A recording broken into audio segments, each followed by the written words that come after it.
Are you ready to talk about the seven advantages and which one you use? Okay, great. A power personality uses authority. They're naturally in control. It's very easy for them to have strong opinions. When a power personality comes in, they like to be in a position of leadership. They get uncomfortable if they're micromanaged. They want to have a strong stance in the interaction. On the other hand, a passion personality. I have a primary passion advantage. That means I connect quickly and easily. When I'm communicating with somebody, it's very easy for me to create an emotional connection with them. Passion personalities are the ones who like to be able to come into work and you'll see them, hi, how are you doing? How was your weekend? Exclamation point, and they'll put a smiley face at the end.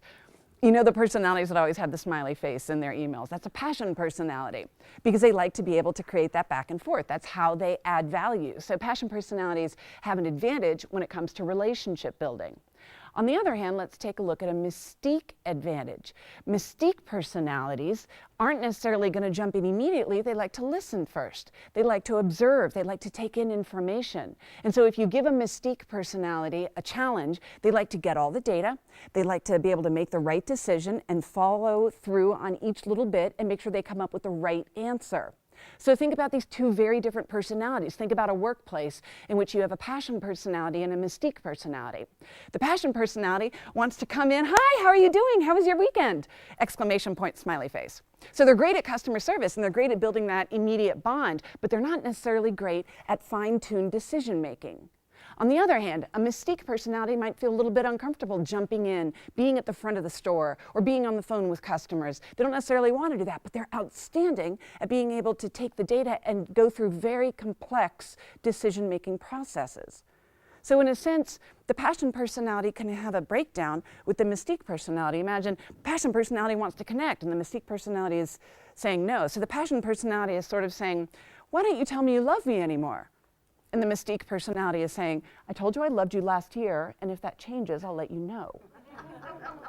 You see how this works, right? So this isn't just about how you communicate professionally, it's also how you communicate personally. And if you begin to look at those places where you naturally click with somebody, you'll see that you have certain people that are going to be an immediate connection for you and others who are not.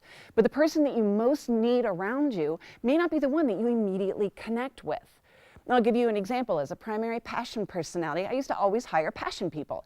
They would come into the interview, we'd have that chemistry, you know that feeling when the conversation's really flowing, and then I couldn't figure out why nothing was actually getting done in my company.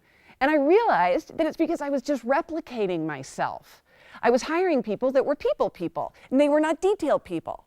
And as soon as I figured this out, it completely changed my business because my strategy is not to replicate myself. I want to optimize myself. And through the system, you'll begin to understand how to connect with people that you wouldn't otherwise naturally connect with, just simply by understanding how they're communicating with you.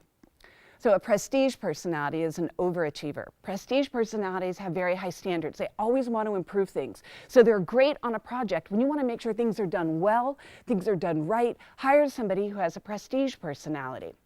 An alert personality is exactly what I hire for. I actively seek people who have the alert advantage because they're great with details.